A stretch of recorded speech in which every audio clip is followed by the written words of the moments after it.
আজ আমি শেয়ার করতে চলেছি আমার শৈশবের এক প্রিয় স্মৃতি, আম্মুর হাতে তৈরি ধনেপাতার ভর্তা। এই সাধারণ ভর্তায় আছে মায়ের ভালোবাসার সে অসাধারণ স্বাদ, যা আর কোথাও পাওয়া যায় না। ছোটবেলা থেকে ভাতের সঙ্গে এই ভর্তার স্বাদ আমার মনে গেঁথে আছে।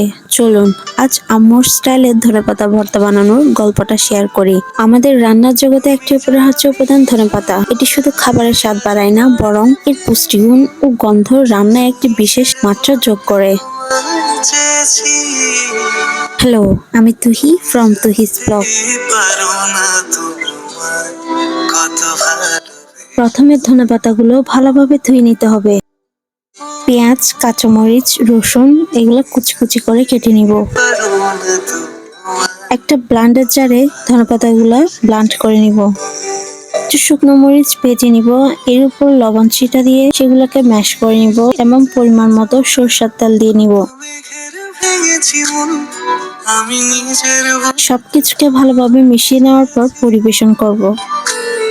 তুমি জানি কিছুই বলে আজ পাল্টে ফেলিনি। এই ভর্তা তৈরি হয়ে গেল। ভাতের সঙ্গে গরম গরম পরিবেশন করুন। আমি ছোটবেলায় ভর্তার সঙ্গে ভাত মেখে হাতে খেতাম, আর মনে হতো এই যেন কোনো রাজকীয় খাবার। আজও সে স্বাদ খুঁজে পাই। আপনাদের কেমন লাগলো সেটা জানাতে ভুলবেন না। এটা খুবই সহজ, কিন্তু এর স্বাদ সবকিছুতে ছাড়িয়ে যায়। ধন্যবাদ, ভালো থাকুন, আল্লাহ হাফেজ।